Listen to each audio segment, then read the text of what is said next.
IKP సెంటర్లో తూకం తేడా నలుగురు రైతులకు అన్యాయం 24.720 టన్నులుగా ఐకేపీ వారు నమోదు చేసిన ధాన్యం. ఐకేపీ వారు అని రాయొద్దబ్బా ఎప్పుడైనా. ఎస్డబ్ల్యూసి గవర్నమెంట్ గోదాంలో 26.12 టన్నులుగా తేలిన వైనం. ఐకేపీ ఇచ్చిన తూకానికి గవర్నమెంట్ ఇచ్చిన తూకానికి 1.4 టన్నుల అంటే 1400 కిలోల తేడా ఉందంట. రైతులను మోసం చేసి ఎక్కువ తూకం వేసి లక్షల రూపాయలు వారి ఖాతాలో జమ చేసుకుంటున్న వైనం. విచారణ జరిపి బాధ్యులపై చర్యలు తీసుకోవాలని కలెక్టర్కు రైతుల విజ్ఞప్తి. సిగ్గు శరం అనిపిస్తలేదురా? ఒక నలుగురు రైతులు ధాన్యం అమ్ముకుంటే 1400 కిలోల తేడా వచ్చిందంట. 1400 కిలోలేనా? 1400 కిలోల తేడా వచ్చిందంట. 1.4 టన్నులు 14 క్వింటాల తేడానా? 14 క్వింటాల తేడా వచ్చిందంట. ఒక నలుగురు రైతులు వరి ధాన్యం అమ్ముకుంటేనే 14 క్వింటాల తేడా వస్తే ఏడైదు కొడకండ్ల మన చదువుదామా? ఇది రైతులకు సంబంధించిన చదవాలనే మనం. రైతే రాజు అంటారు, రైతే దేశానికి ఆదర్శం పెట్టే రైతుల ఆదర్శం అంటారు. రైతులను మోసం చేస్తున్న ఐకేపీ సెంటర్లు నడుపుతున్నటువంటి యజమానులు ఆలస్యంగా వెలుగులోకి వచ్చింది. గత నెల జూలై 12 తారీఖు రోజు రైతులు పండించిన వరి ధాన్యాన్ని ఐకేపీ సెంటర్లో పోయడం జరిగింది. అలాంటి రైతులను మోసం చేస్తున్న కొంతమంది ఐకేపీ సెంటర్లలో ధాన్యం అమ్ముకోవాలని రాష్ట్ర ప్రభుత్వం చెప్తూ ఉంది. రైతులకు నష్టం కలగకుండా వారికి బోనస్గా 500 రూపాయలు ఇస్తున్నామని చెప్తున్న ఈ ప్రభుత్వం రైతులను మోసం చేసి వారి కష్టాన్ని ఫలితాన్ని ఇవ్వకుండా ఇక్కడ నడుపుతున్నటువంటి ఐకేపీ రైతులను మోసం చేస్తూ కాంటాలు తూకం ఎక్కువ పెడుతూ రైతులను మాయమాటలకు చెప్పి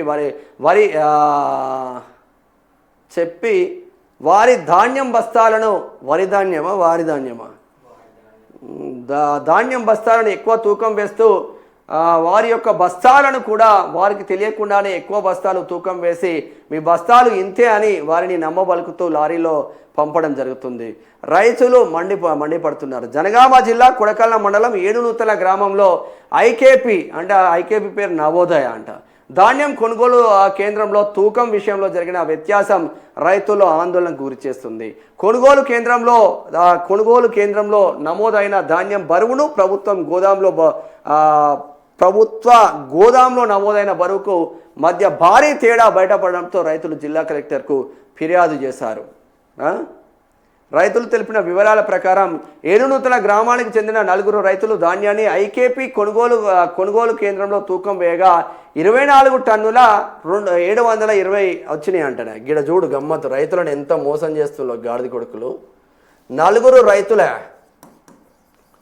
ఎందుకంటే దేశానికి అన్నం పెట్టేటోడు రైతే కాబట్టి మనం కూడా రైతు బిడ్డనే కాబట్టి చదవాల్సిందే. 9 రైతులు వాళ్ళ మొత్తం తూకం వేస్తే 24 టన్నుల 720 కిలోలు వచ్చినాయి అంట వాళ్ళవి. ఇక్కడ ఐకేపీ సెంటర్లో తూకం వేస్తే ఇదే ఏం జరిగింది? ప్రభుత్వ గోదాం సీతారాంపూర్ మండలం దేవరుప్పుల వద్దకు తరలించారు. అక్కడ ప్రభుత్వ గోదాంలో మళ్ళీ తూకం వేయగా ఐకేపీ సెంటర్లో 24 టన్నుల 720 కిలోలు వస్తే ఇక్కడ ప్రభుత్వ గోదాంలో తూకం వేస్తే ఎంత వచ్చింది తెలుసా? 26 టన్నుల 120 కిలోలు అంట. 120 కిలోలు 26 టన్నుల 120 కిలోలు. దీని వ్యత్యాసం ఎంత?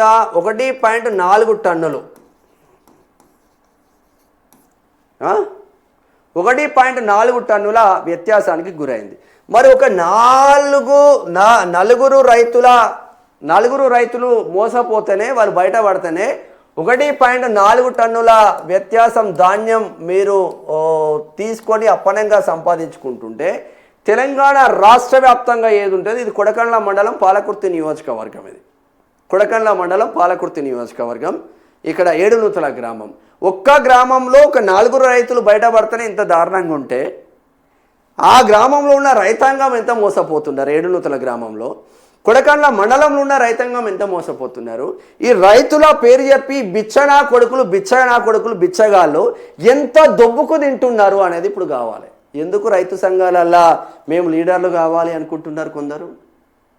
ఎందుకు మాకు ఏదో ఒక 10 వస్తే సరిపోతుంది రైతు సంఘాలను ఎందుకు కోరుకునే ఇవే మోసాలు. ఇటువంటి లుచ్చనా కొడుకులు ఏం చేయాలి వీళ్ళను? పాలకుర్తి ఎమ్మెల్యే యశస్విని రెడ్డి గారు, టీపీసీసీ ఉపాధ్యక్షులు ఝాన్సీ రెడ్డి గారు, మీరు వీటిపైన చర్యలు తీసుకోవాల్సిన ఆవశ్యకత మీ పైన ఉంటుంది. మీ రైతాంగాన్ని మోసం చేసుకుంటూ అప్పనంగా ప్రభుత్వం మధ్యలో రైతుల మధ్యలో ఇక్కడ ఐకేపీలో ఒక లెక్క, అక్కడ ప్రభుత్వం దగ్గర ఒక లెక్క, ఈ మధ్యలో బ్రోకర్ గారు మీకు చెడ్డ పేరు తీసుకొస్తున్నారు. రైతులు అందరు ఇబ్బందులు పడుతున్నారు. దీనిపైన మొత్తం ఎంక్వైరీ పెట్టండి. ఈ గాడిద కొడుకులను శిక్షించండి ఫస్ట్.